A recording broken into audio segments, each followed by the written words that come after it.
Welcome to the All About Alts podcast, where we explore the world of alternative investing to help you find financial independence. Join our host, NewView Trust's president, Jason DeBono, as he covers a variety of topics with different guest speakers to discuss tax and alternative investing strategies. It is never too late to start taking control of your financial future, and we are so excited for you to be joining us for this opportunity to hear from some of the best in the business. Hello, everybody, and welcome back to the All About Alts podcast. My name is Jason DeBono. I am your host today, and I am joined by an old friend, Ryan Smith of Elevation Capital Group. Ryan, how are you, man? Doing well. Good to see you. Yeah, good to have you. We're going to cover a variety of things. We'll take a trip down memory lane for a little bit here, if that's okay. Yeah. And then we'll dig in and talk a lot more about what it is that you do and why we wanted to bring you on and give our listeners an opportunity to hear your expertise and really get a feel for maybe what we're seeing in the marketplace today and what we're looking at as we continue to go forward. So let's just dig right in. And like I said, we're going to go straight down memory lane. So, Ryan and I were chatting. We couldn't pinpoint the exact date or time. And I think that's just a sign of getting older. Stuff starts to... I think we got it within a 5-year window, but I'm going on 18 years in the alternative asset space on the custodial side. And Ryan's got a smidge more years in the investment world. And but we met 2006, 2007. Is that fair? I think you guys were right in the process of launching your first fund and starting to raise some capital. Yeah, I think that's right. It's been a long time. Yeah, so I met Ryan, and you're one of the unique people that hasn't just been successful in business, because that's its own challenge, but somehow, Ryan, you've managed to do it with your spouse, which is also incredibly cool to hear. So Ryan and Jamie, so yeah, tell me a little bit about that and how that's been going and how you've managed to not just find success as a real estate investor and helping your clients make money, but also bringing your wife in and keeping that business running with alongside each other. Yeah, you bet. Well, I mean, for Jamie and I, we started this company together back in 2002, I think 2002, 2003. And when I say we just started by deploying our own capital. So we started taking in kind of investor capital, I think around 2007, which is when we first connected. And so Jamie and I, when I met Jamie, for whatever reason, I wanted to build something with my spouse. And so Jamie's incredibly talented, was going to get a degree in law from UCF. And I talked her out of it and talked her into joining me. And she trusted me in that. And it's been great. And I'll just her office is actually right down the hall here. But I would just kind of summarize it by saying, I love Jamie. I think the world of her. And so not only do I get to see her when I get home, I also get to see her when I'm away from home. So I think it's not for everyone. I think, certainly there are challenges when you leave the office. You take, when your spouse is your, co-works in the business with you, you really don't get a break when you go home. So there's pros and cons, but I love Jamie, and I think she's tremendously talented. So I get to see her talents inside the confines of the business and at home. So it's been great for us. Well, that's really cool. And most businesses would love to have success both internally and externally to that same degree. So the fact that you're here talking about it says a lot about you and certainly a lot about Jamie. Now, I think it's okay. I did ask her, is anything off limits? And you said no. But Ryan had lunch a couple of weeks ago, and he shared what I still can't get out of my mind about the ages of their kids. They have 4 kids. And this is almost like a stat that you have to preface because people are going to pause and question. But all 4 kids are born exactly 2 years apart within 1 week of each other. Did I get that right, Ryan? Oh, you're right. It tells you a lot about my wife. Yeah, you're exactly right. August is a busy month for us. Well, when he told me that, I said, Ryan, I hope that's all you tell your investors, because if you can be that pinpointed on a spreadsheet and accurate into the week on something that has a 9-month lag period, then man, I'm just think it's awesome to see what you can do in the commercial real estate investing world. Oh, that's my wife gets all that credit, and all I do is what I'm told. So yeah, it worked out. Yeah.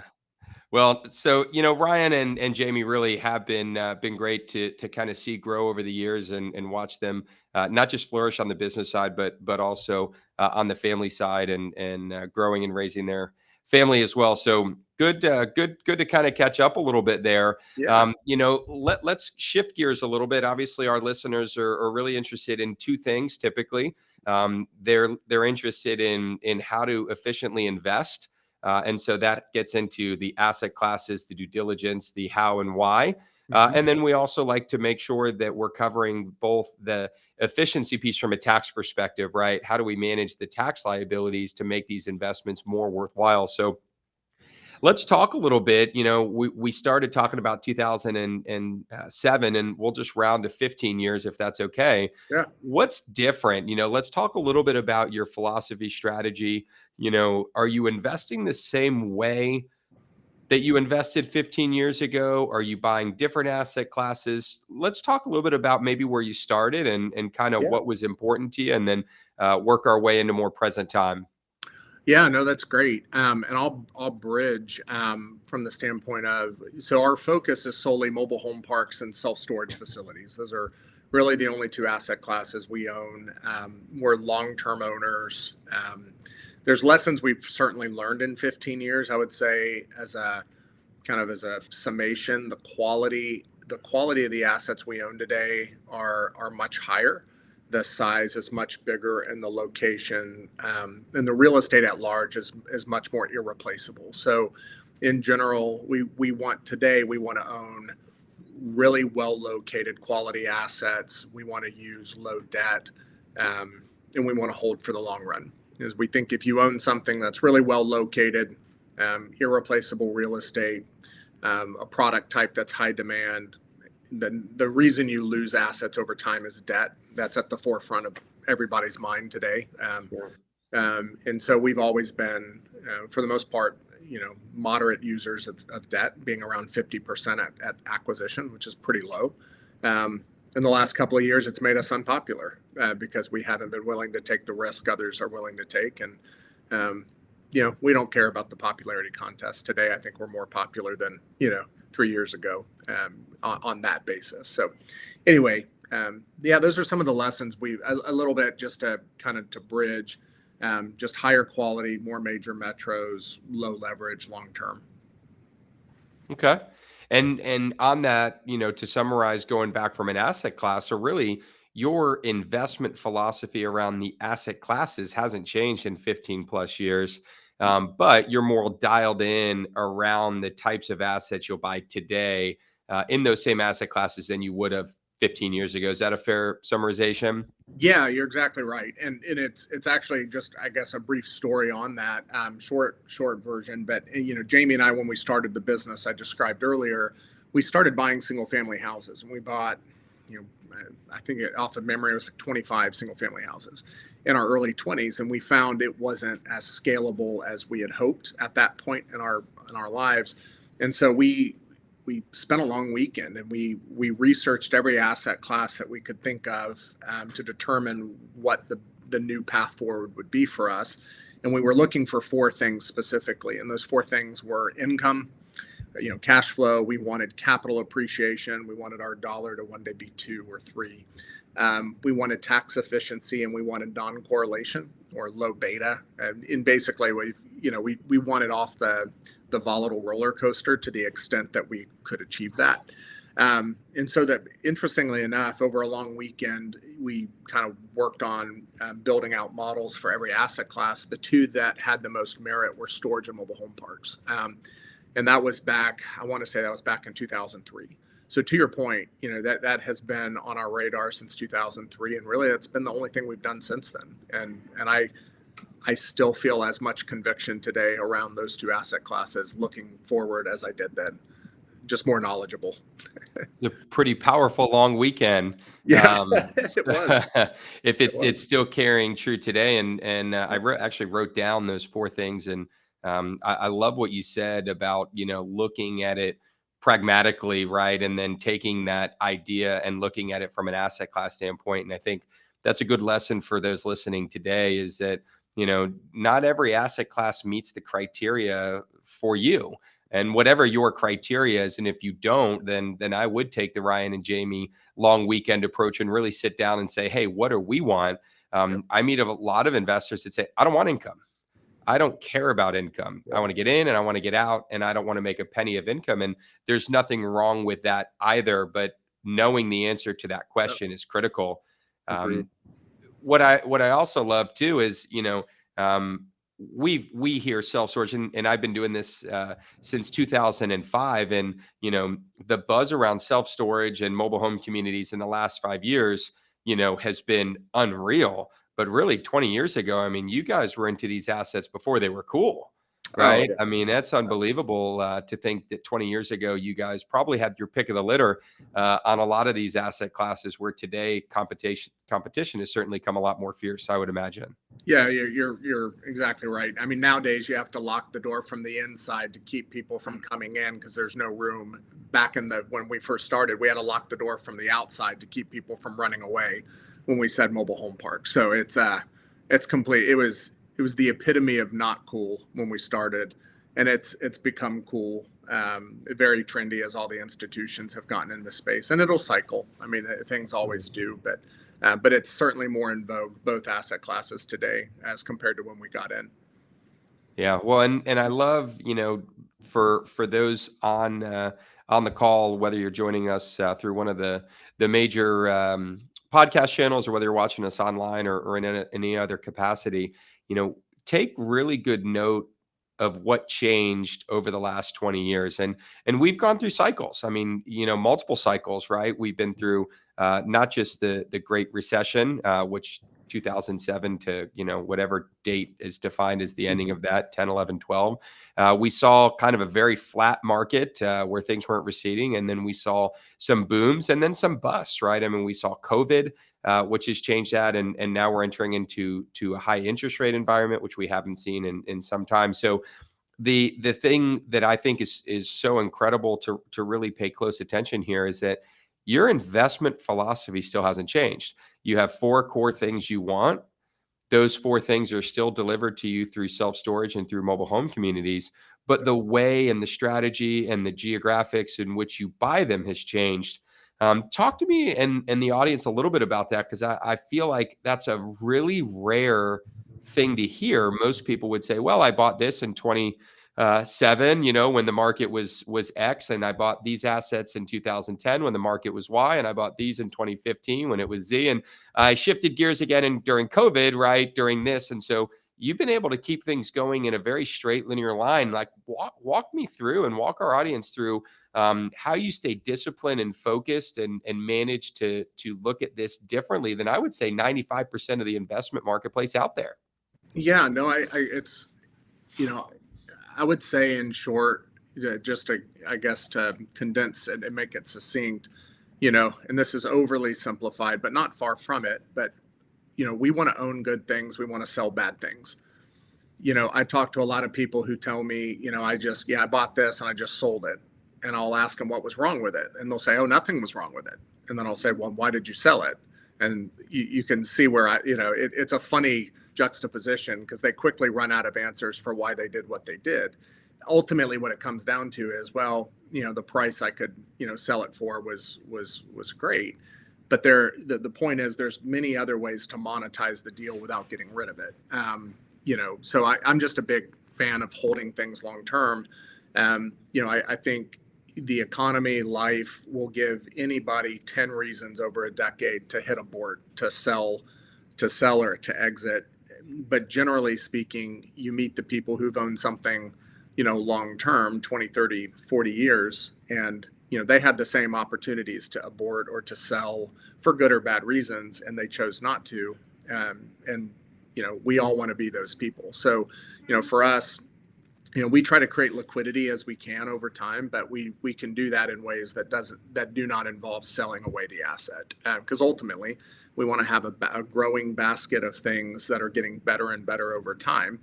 And to the extent that there's an asset in the bunch that, the market changed in a way we didn't anticipate, or there was some material defect in the asset that, again, couldn't have been anticipated, then yeah, we'll sell it to pair the risk. But we want to keep good things and get rid of bad things. And I think that makes sense. And so until it doesn't, that's what we'll be doing. Well, I like that. Maybe we'll have to talk to Maggie, the producer, about. I think we may have nailed the title of the show. Sell what makes sense and keep what makes sense. So I like that. Well, cool. Well, let's do this. Let's pause there. We've talked a little bit about kind of where we've been.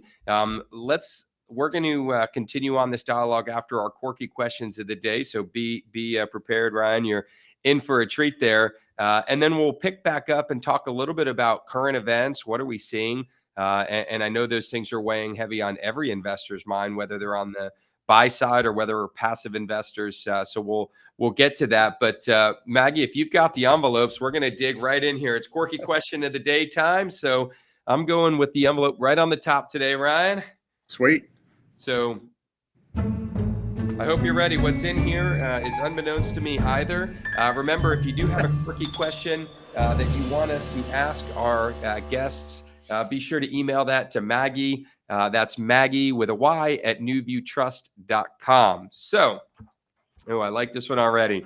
All right, you ready, Ryan? 3 questions. Number 1, if you had to work at an amusement park or a famous landmark for the rest of your life, which would you choose?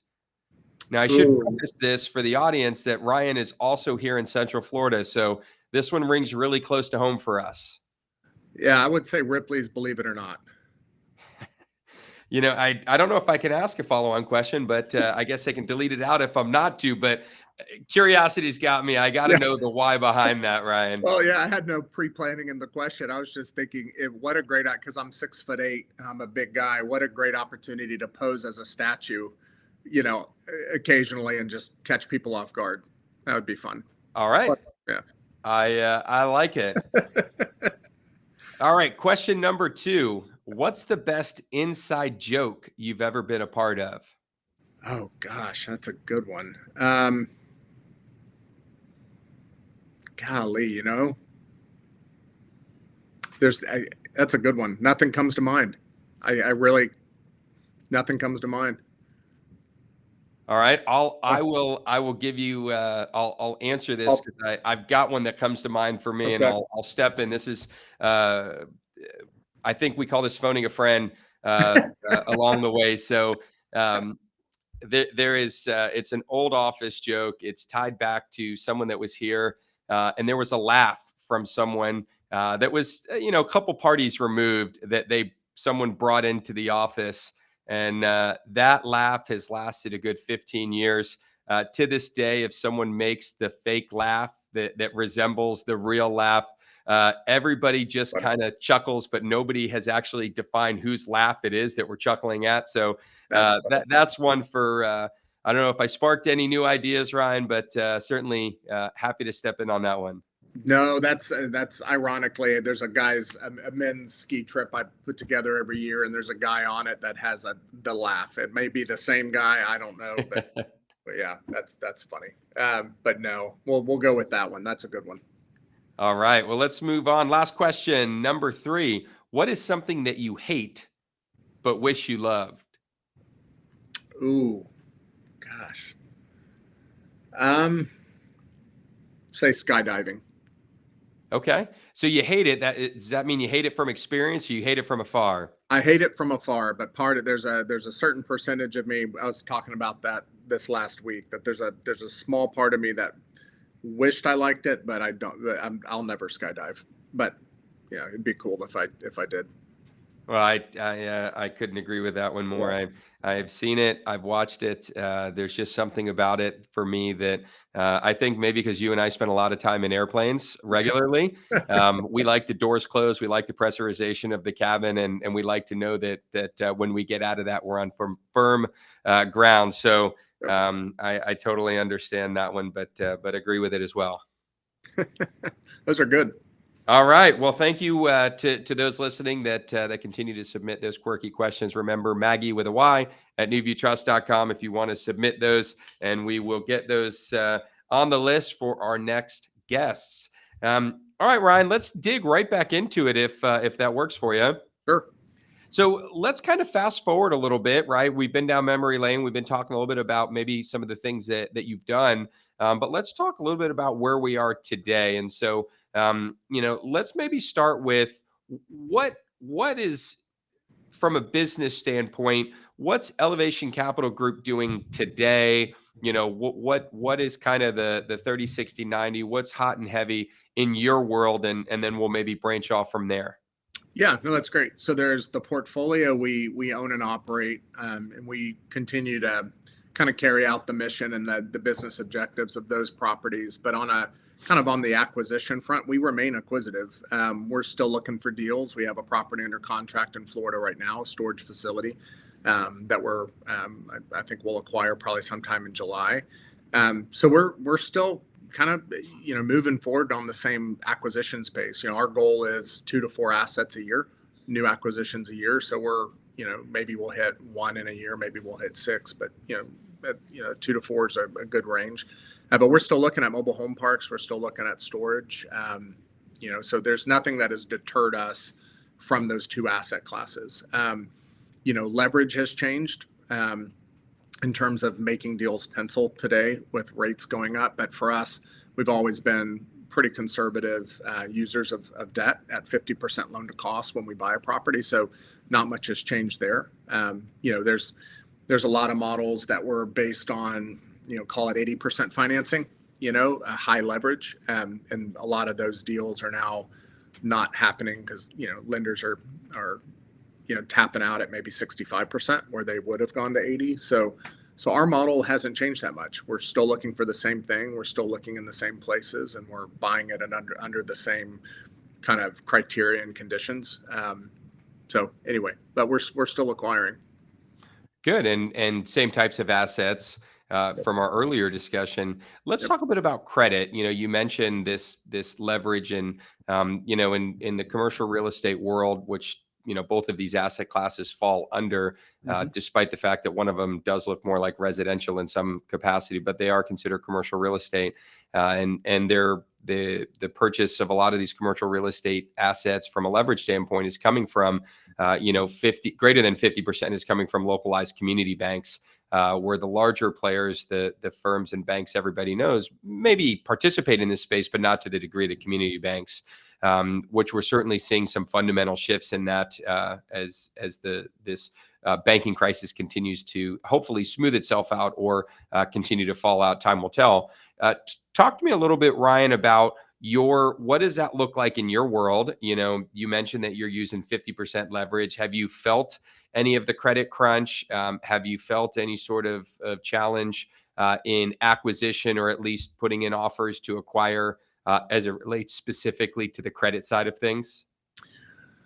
Not really. I mean, that always is a factor in our underwriting is kind of the prevailing cost of capital, so that goes in. So we might make offers a little less today than we would have compared to a year or two ago. But there's still a lot of liquidity in the market. So on the mobile home park side of the business, a lot of our financing comes from the agencies. So Fannie Mae, Freddie Mac, predominantly. And in fact, we just got a quote in the last week for a large portfolio of refinances at 5%. And it was 5% interest only for, call it off of memory. I think it was 5% interest only for 5 years, but 10-year fixed rate. Wow. So, I mean, that's still a pretty competitive rate. I think, single family, loans today are in the 6.5% range. Mm-hmm. So we're still able to borrow at around 5, fixed for 10 years or so. Non-recourse, fully assumable. And the interesting comment that the lender made was, while to your point, there's, and to a degree, there's a declining number of lenders because lenders are under pressure. Either, banks are going under or they're hoarding cash to shore up balance sheets, all that. We watch CNN and you'll get the update on that, or they'll tell you what they think. But on the flip side, there's also a declining volume there's a very low volume of refinances and acquisitions coming through the system. So, our deal, per the lender is getting really favorable terms because there's not a lot of volume. which is good. So we're still getting good rates on the mobile home park side through agency.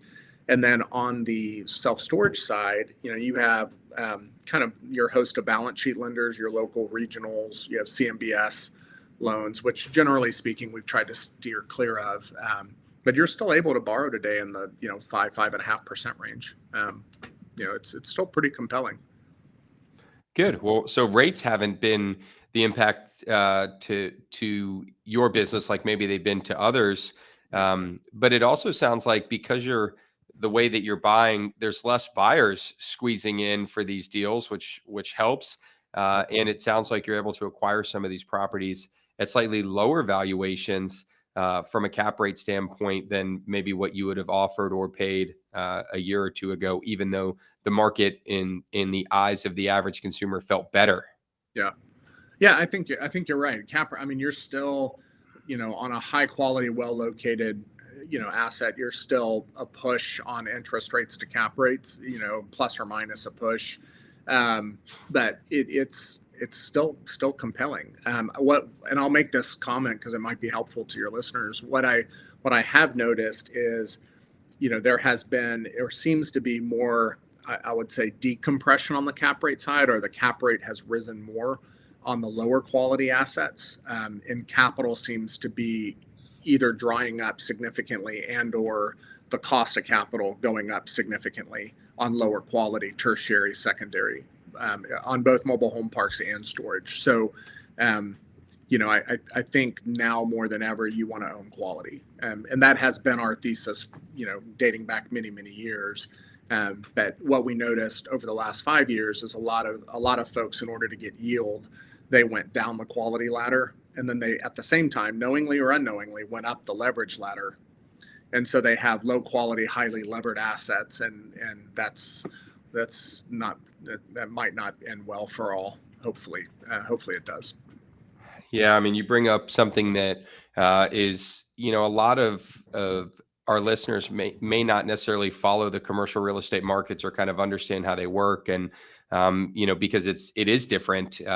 Commercial is bought on income and the value is derived off the income that asset can generate, whereas residential is bought off the value that the asset is worth. And so they're two completely different things. There's really no such thing as an appraisal in the same sense from residential to commercial. They're working backwards. And, you said something I want to clarify or give you a chance to clarify, right? You mentioned cap rates compressing, which for a lot of people would think they go down, like interest rate compression means they actually go down. And it's the opposite. Cap rate compression means cap rates go up. As cap rates go up, the value of the asset actually goes down. Can you, just maybe give a quick primer on that at a high level so people can understand what compression really means? It's not favorable. Yeah, and I might have even said compression. I meant to say decompression if I didn't, meaning that the cap rates are going up, the multiples are coming down. So depending on what side, but yeah, as kind of a real quick primer on it, because this is also the business we're in. If anybody asks me what I do for a living, I tell them I'm in the business of finding $240 dollars, which always, brings the follow-on question: what's a $240 dollar? So, at a 5% cap rate, if we buy a property, let's say we, myself and you, the listener, we buy a property today, any mobile home park or storage facility. And let's say we spend our time and we find a way to add $1 a month of net operating income to that property, which I think we'd all agree that in the next year we could probably work to accomplish. So if you have $1 a month, that's $12 a year of net operating income. To find its value, the value of that $1 a month, 12 a year, you divide it by the capitalization rate, which for this assumption, let's say it's 5%, 5 cap. So if you divide $12 a year divided by 0.05%, 5% cap rate, you'll get $240. So every dollar I find on a monthly basis at a 5 cap is worth $240 in value creation. So we're in the business of finding $240 dollars. So there's a much broader discussion here, but the two asset classes over the last 20 years that have produced the most consistent and the most amount of $240 dollars to a degree are storage and mobile home parks, which is why we like those asset classes. Now, to the point of cap rate, let's take that same example of $1 a month, $12 a year, divided by 0.1. That would be a 10% cap rate. So the cap rate is going up from 5 to 10%, which means the multiple is coming down. So if you take $12 a year of NOI divided by 0.1, which is 10%, you get $120. So this is a big stretch, but if you bought at a 5 and it's now worth 10, it's now valued at a 10% cap rate, you've lost half the value, so to speak. Not that things are necessarily doing that, but just as an example, a 5 cap is a 20 multiple, a 10 cap is a 10 multiple. Well, I love that. I've heard that explained many times and never to that degree of simplicity. And I appreciate you kind of sharing that.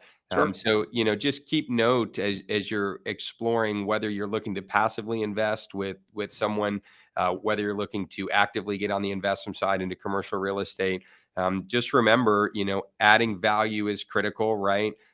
As Ryan said, getting that extra dollar of income per month, and whether it's $1, $2.50, or $1,000, obviously the greater it is. But there's also environmental, risk that you should be accounting for, and I think maybe not everybody in the marketplace in the last 3 years has anticipated, and that is cap rates going up and interest rates going up, which means debt service is going up, which means NOI is going down, which means if cap rates go up, you're kind of seeing this sandwich, if you will, and getting it at both ends. So not here to suggest there's that commercial real estate is going to blow up, but in every credit cycle, and we're certainly in one, whether it's considered a recession or not, there's winners and losers, and understanding how that capital either is deployed or has been deployed is critical. Let's talk a little bit about what we see going forward on the inflation side. We just got some more results in. We're recording this in May, and so we've seen some new results. Right, we've seen the Fed has raised interest rates 0.25% or 25 basis points. What are you? And this is just obviously opinion, Ryan, but Sure. Your opinion from the seat you sit in.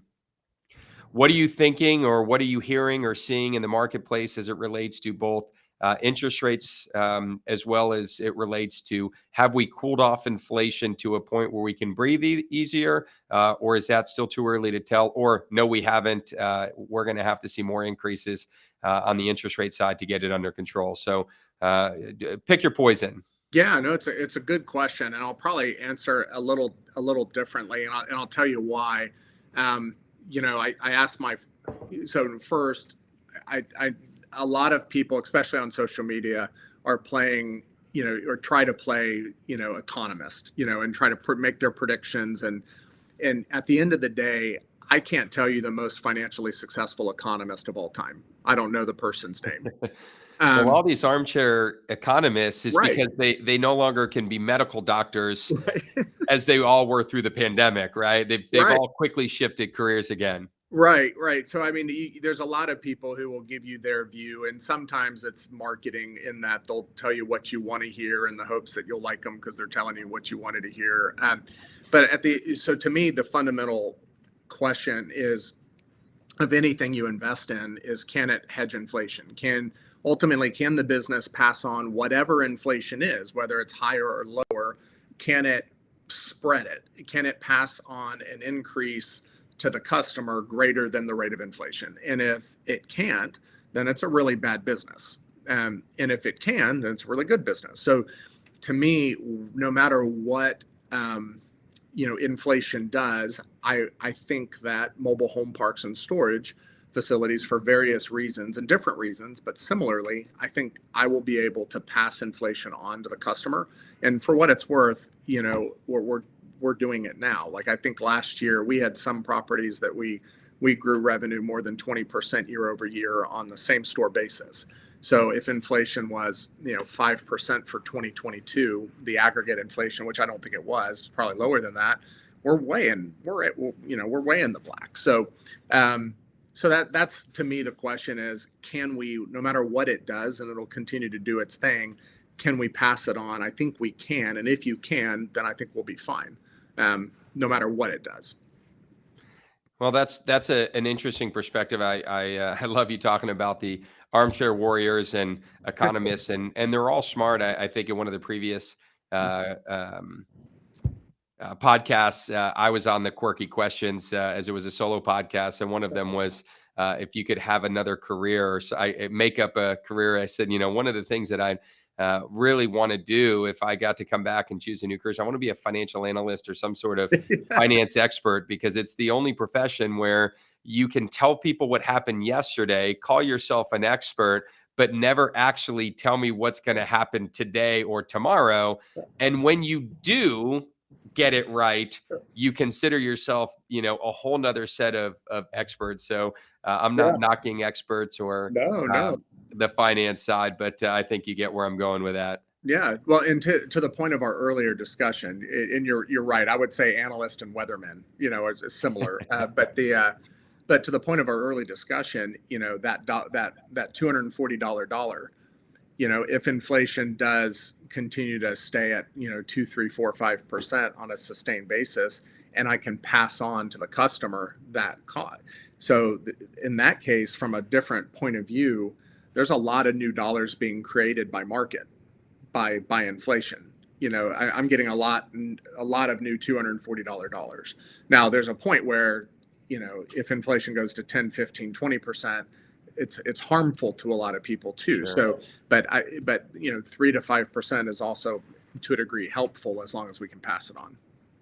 Yeah, inflation's never going to go away. I think, what we don't want is inflation that's shooting off like a rocket. And I don't envy the Fed's position, although I do believe the Fed creates their own monsters. So, it's kind of hard to have it both ways. But yeah, I mean, trying to combat inflation that's just taking off is incredibly hard. And I'll give such a free pass for COVID, because COVID really created a lot of supply side issues and challenges from a manufacturing and all of the things that go into it. So certainly not meant to be an economics discussion, but we're in a very interesting time. And if you think about it, and I'll turn this, Ryan, back maybe to kind of close this section out.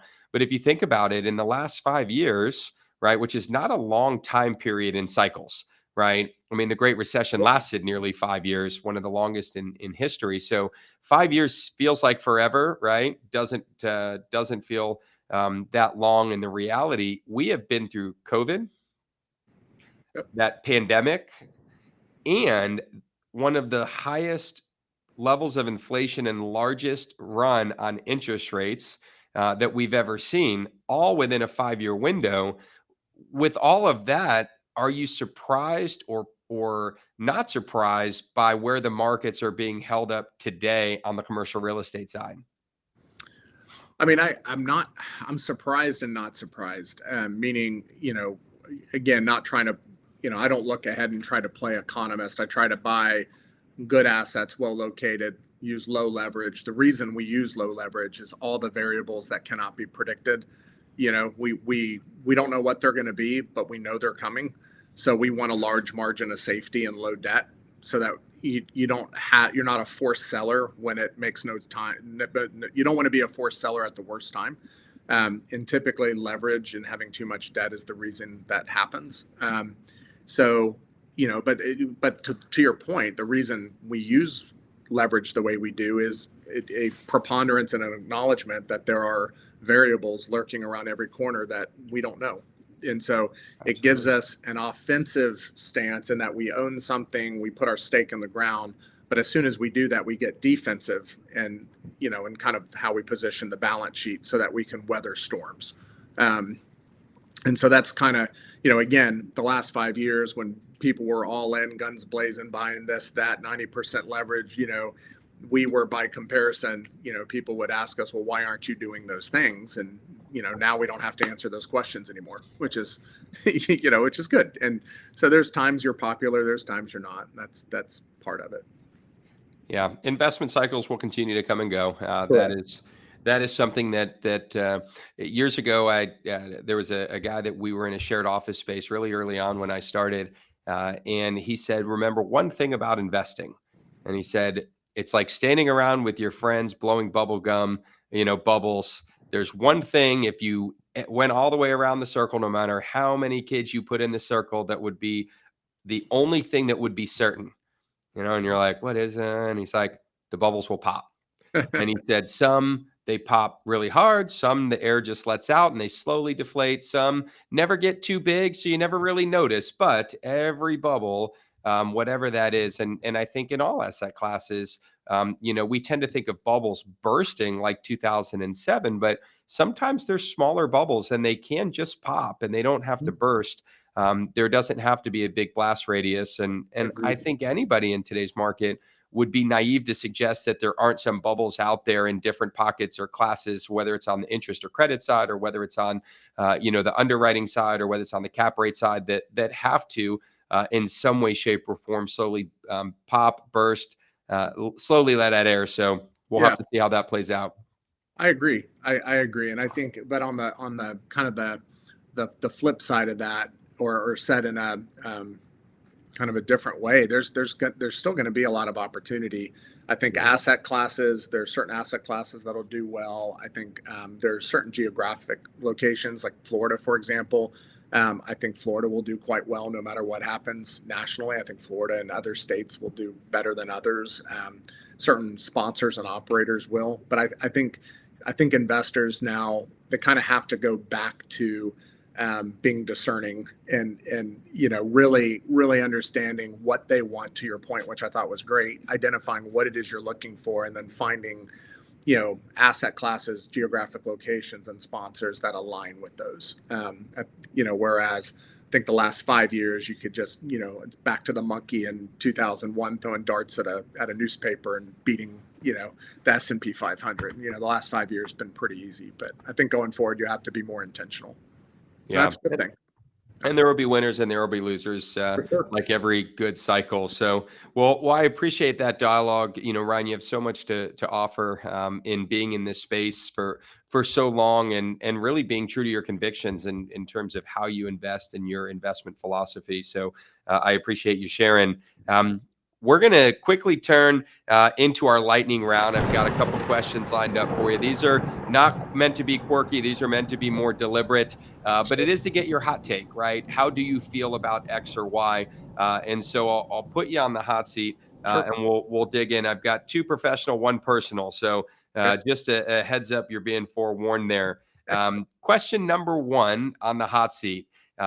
And for context, rates currently, we just had the increase in May, right? So from a hot seat standpoint, question 1, are rates going up, staying the same, or going down in June?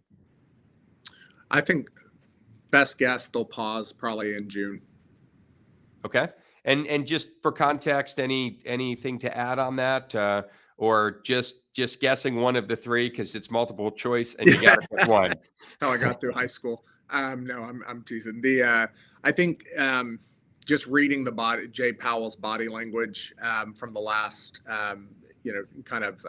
Fed meeting and the conference after, I think he's nervous about the fallout of the banking crisis and what it might do to harm growth. So I think, and that's not a variable he necessarily can control. So I think he's cautiously watching and waiting to see, and I think that'll give him a somewhat of an uncertain stance, is my guess, but who knows? Well, I think it's a fair take. I think pausing rates for a variety of reasons, and I couldn't agree more with exactly what you said. It's the easiest way to give yourself another 30 days or 45 days to kind of assess. Yep. And you can always raise them again. You can lower them. You can raise them higher. But yeah, it'll be interesting to see. We're all, I think everybody's kind of watching, wondering. Question number 2, we'll keep you on the hot seat here. If Sure. you could not invest into mobile home communities or self-storage, what would be the asset class that you would invest to, or asset classes you would invest to? It's a good question. I've always said I would do multifamily because and I'll give the data point for why.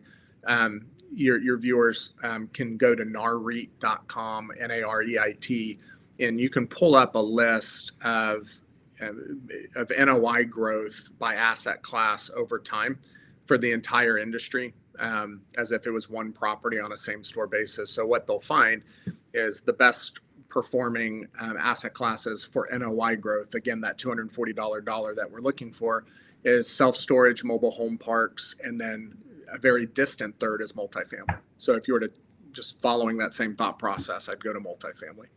So same investment thesis, you're just working your way down to the next asset class on the list, following those 4 core principles that you're after. Yes. Yeah, I think multifamily would be the next, beyond making investments into private companies with, people that I know, like, and trust, which we do from time to time. Wonderful. All right, question number 3, and we'll get you off the hot seat. Sure. And this one it's business, but a smidge personal. You do not have to name names, nor are we looking for any definitive answers. But you've got 4 kids, over or under at 2, on whether or not there will be more kids joining the family business or less kids joining the family business. And your kids are all still fairly young, so it's probably a little shot in the dark. But there you go. There's your last hot seat question. Yeah, it's a good question. I don't. We actually have thought a lot about kind of estate planning, inheritance, and what, if anything, we're going to leave the kids, and for reasons that may be, when you hear that, say, man, what a not a nice dad. We actually love our kids and don't want to harm them. So anyway, it's a good question. It's something we've chewed on quite a bit. I don't know whether or not any of them will join us in the business. So far, they've showed, each of them, or at least the older 2, the 10 and the 8-year-old, have shown a lot of business savvy. We have a 3D printer at home. They 3D print things that they sell at school. So my daughter last week made $40 selling things, and she has to pay me for my time, and she has to pay me for the filament. And so she has a whole cost of goods spreadsheet, and she's 10, and she's, so I don't know. We'll see. We'll see what they do. I want each one of them to pick their own path. And if they pick to come join us at some point, the standard will likely be higher for them. But we'll see. It'll be fun. Well, I appreciate you getting a little on the personal side there. It's always an interesting question. And I think you and Jamie have done such an amazing job of building a business inside the family. And I love your perspective on, it's not 4 for 4. And that's probably not even close to the goal. It's sure, if people want in, great. But letting those kids blaze their trail. And if it follows in the family footsteps, and they're willing to put in the work and effort, it sounds like there may be some opportunity, but certainly the world is their oyster in it. 10, 8, 6, and 4, which is easy to know all your kids' age, by the way. They've got a lot of life ahead of them. Ironically enough, you're talking about your daughter selling stuff at school. I just discovered, my son doesn't even know it yet, but I just discovered my son's been hustling some of our household treat and drink items at school, and I'm on the fence about whether or not it's something that I want to talk to him about, or whether or not it's something that I need him to cut me in on and really let him kind of understand how business works. But we haven't crossed that bridge yet. But I was at least excited about the entrepreneurial spirit to it. Oh man, I Jamie and I have always said we want to pull our kids back. We don't want to have to push them out to get them going. So I every day of the week, I'd rather have the conversation if you went too far or too fat. I'd rather pull back than push out. So anyway, that's great. Now, great advice. Well, let's bring this podcast to a close. First of all, thank you for taking the time to join us. I know you have so much going on in your business and your life, so I appreciate the fact that you're willing to come here and help our listeners understand a lot more about how to be. And I think the area that you really, for me, hit on is discipline, right? Focus. You don't have to learn 100 new things. Just learn how to do 1 or 2 things better over a 20-year period. And I think you and Jamie are prime examples of that. So thank you so much for being here. Yeah, you bet. Thanks again for the opportunity. Always great seeing you. Cool. I've got just one last thing before we go. We end every one of our podcasts with the learn before you burn. I've shared this in the past for our new listeners. This is kind of the how do you learn how to not touch the stove without actually touching the stove. So one of the things that 20 plus years in any business or industry does give you, it gives you some scars and some more wounds. And Ryan, as successful as you and Jamie have been in your endeavors, there's no doubt along the way, there's been some trials and tribulations. So, if you can give our listeners that learn before you burn idea and something where you can give them your lesson and experience in hopes that they take the lesson without having to go through the same experience. So we'll bring it to a close with the learn before you burn.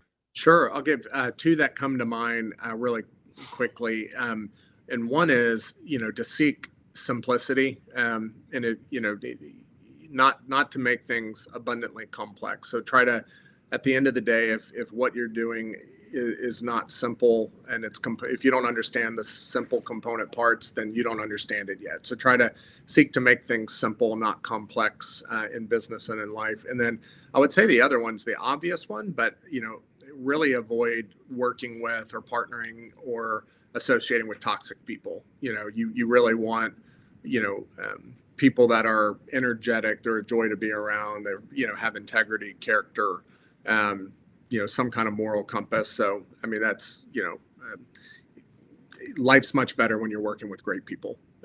You can parabolically complicate life by not having great people, associated with yourself. So I would say people and process, Well, that's certainly good wisdom there, and something that everybody should be taking to heart. There's a lot of experience that's been tied through that, and certainly some lesson that we can all learn in our own lives, personally and professionally. So, Ryan, thank you for that. Any last parting words on your end? No, I appreciate what you guys do at NewView, and I look forward to doing this in the future and hopefully meeting people in the future at some of your events. I know that you'll be hosting. Awesome. Well, Ryan, thank you so much for being here. We'll look forward to certainly we'll do this quicker than another 15 years at that point. But really appreciate you being here. Appreciate your time and energy and value that you added to the audience. For those listening, if you haven't hit the like, share, or subscribe button, please certainly do that. If you haven't given us a rating, we'd love your feedback. And know how we're doing and performing. Our goal is to continue to bring in top-notch experts and continue to deliver great information on how to invest into alternative assets, both efficiently and effectively, and from a tax-saving standpoint. So we'll continue to drive that home. Thank you so much for being on the All About Alts podcast, Ryan. Good to see you again. And thank you, everybody else. We'll see you guys next week. Thank you so much for listening. We hope the information within this podcast has given you the tools that you need to find your way to financial independence. We would love to partner with you on this journey. Text ALTS, that's ALTS, to 407-708-1853 to learn more about how to get started today. Don't forget to follow us to make sure you don't miss a second of content, and we'll see you next week.